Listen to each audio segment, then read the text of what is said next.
But uh, that's something that we, I guess, lack in our country, is the dealing with the psychological aspect of cancer.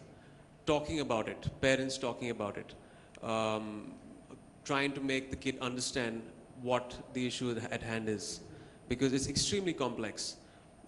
When my son was flown in, obviously there was great care in Hinduja, and he got the best treatment there. But there was still, because of the surgery, there was a psychological impact. And when he went there, his blood pressure shot up in the hospital in Canada. And they were equipped in dealing with that psychological aspect and calming him down. Uh, Ditto for us, because we also had someone to speak to through the entire incident. Um, Another psychological impact was, we used to have nightmares. I came back to Bombay. I didn't get sleep. I was working here. I came back from my shoot after a month from there. I left my wife and my son when he was being treated there. And I used to get all of 1 hour of sleep in the night. And it was hell for me. But that's something that I guess every parent has to deal with. And eventually, I don't even know if I need counseling after this. So I feel that India needs more units in hospitals. I think they are starting that right now. It's in the infancy. They have a field abroad which is psychosocial oncology, which deals with, attending to the counseling sessions for parents and for, even for youngsters. So it has had a deep psychological impact, something that I fully don't understand yet. I don't know the psychological impact that it's had. And as far as the cost goes, of course, my family could deal with it, but there is this huge problem, surmounting problem that you see in real India, in rural India, because I've got so much of fan mail on Twitter and on my mail after the book was written, that generally the cases are, there's a late diagnosis, there's no awareness there. There's illiteracy. They don't understand what cancer is. There's social stigmas there. And when they find the cancer, it is so expensive that it's untreatable. And they can't do it at that income group. But now I believe there's metronomics, which has started off in India, which is, again, making it extremely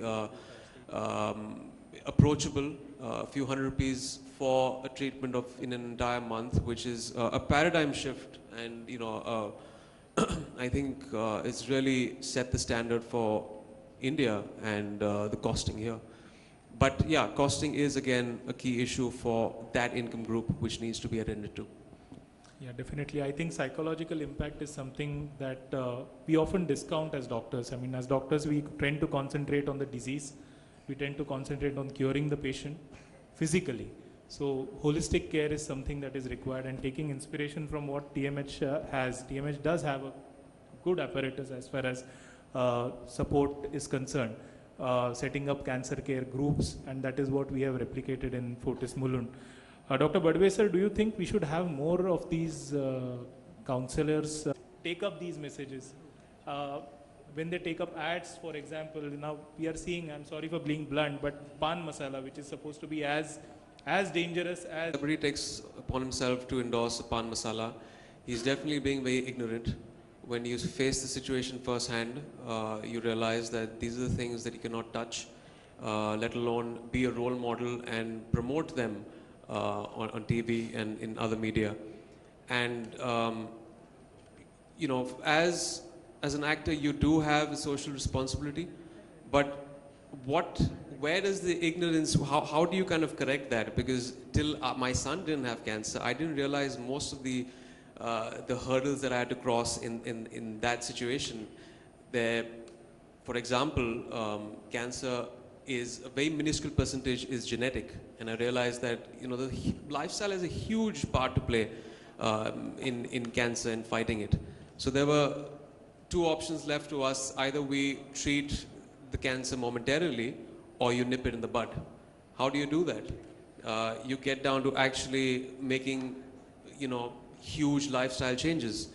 For example, sleeping, handling stress, your diet. A lot of dietary things that are promoted by celebrities, they still don't know that is harmful. Kerala has started a very good thing, the fat tax, which has been started, which I tweeted yesterday and felt that it should be inculcated in all states.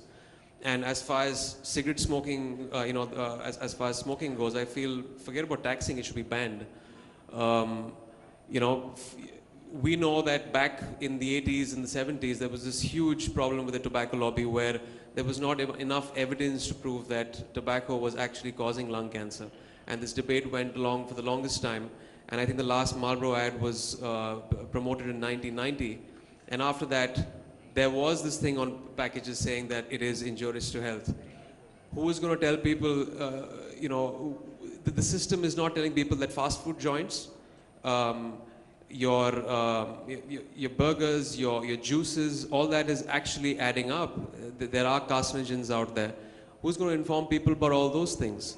So there's a lot of things that the system needs to put forth and say that these are harmful and this is cancerous. So that is not even there in our consciousness. That is not there in our awareness. Forget about in the rural areas. It's not there in education, educated sections in Mumbai. We don't know about it. After reading up everything, I've stopped sugar completely in my house because just like there was a ban on tobacco, very well soon enough the next decade you're going to know that sugar is one of the most toxic substances. I'd rather have a cigarette than have sugar, refined sugar. So these things need to come out in public domain and people need to know about it, which people unfortunately don't know and celebrities don't know. That's why they go ahead and probably promote a pop soda. I won't do that because I know what it does to the body. I know firsthand from my son's experience and after reading about all of this. So that's really heartening to hear that. Talking about sugar, last year I had one symposium on sugar symposium for 3 hours. And that was a really revelation that how sugar is talked. 10 years down the line, how do you see India? Well, first of all, I wish and hope there are more pediatric facilities here. Because as far as when we had researched when my son was being treated, there's a dearth of pediatric doctors in India. Most of the kids are being treated by adult oncologists. So, and like doctor said, there is a pediatric facility coming up in Mumbai and hopefully in other states and other cities, which is very imperative when it comes to treating little kids. And of course, healthcare systems are burdened. I hope there is some kind of provision made to give satisfactory measures, funding to those patients that come from small towns and to support them. The main cause over there for surmounting expenses, like I've heard, is late diagnosis, which when it reaches that stage, it becomes very hard for them to kind of pay up, and then they eventually drop out of treatment. And one thing that I also realized when I went abroad for the treatment of my son, there isn't much emphasis in the medical world on the lifestyle issues of cancer. Everyone is going down the approach of, you got a problem, pop a pill. We have to make sure we educate people and make them aware on how do you address the causative nature of cancer. Why does it happen in the first place?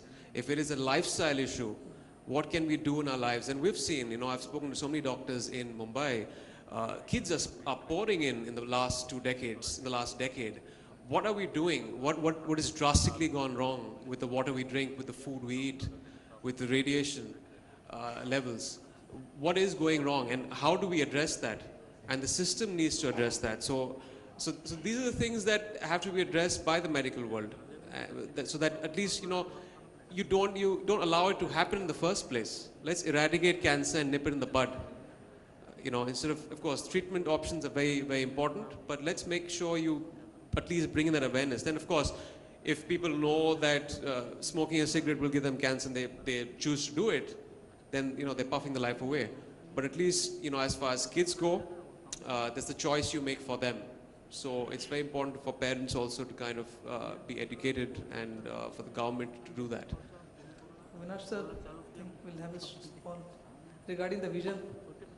I think as Rajan said, if the federal support and the government support increases, I'm sure the infrastructure for this will definitely grow. Current 1.3% GDP has to go to at least 2 or 3. Then I'm sure all this will probably be better. But I think more, I feel is what is important for is that there should be more awareness in the public about understanding a cancer and living with it and fighting against it. I think today people should realize that many cancers have a better prognosis than an MDR or an XDR tuberculosis. So I think if people accept it, fight it out, and live happily with that, and really do that, I'm sure that's a better awareness, and everybody will provide. We set up a national cancer.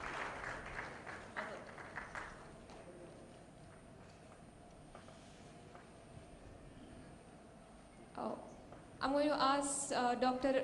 Tejinder Singh to kindly. That's a good thing. I think why don't both of you come to this side and both of you felicitate. I'm sure you're very excited, and so we'll have both.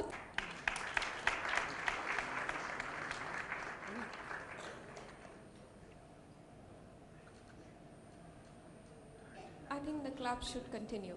Thank you.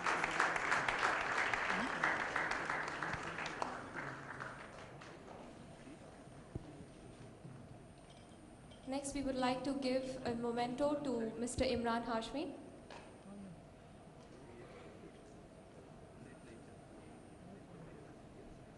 I thought you would be whistling and hooting right now. Shouldn't you have done that?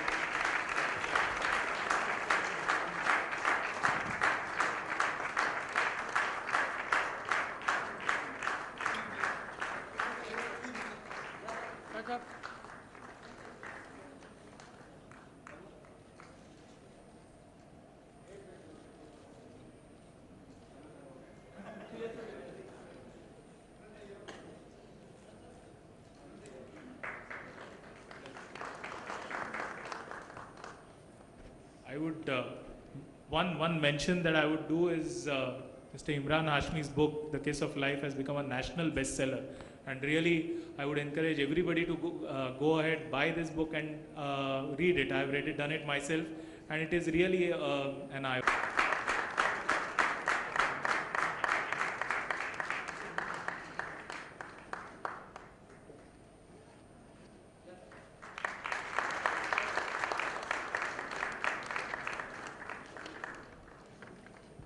Thank you so much, all of you. We've really come to the end of the session.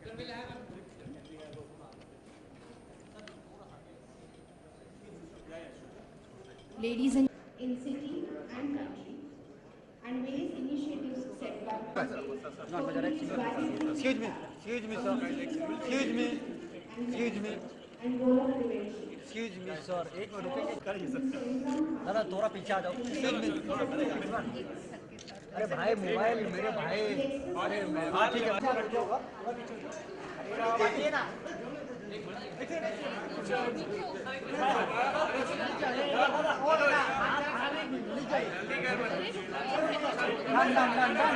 Done.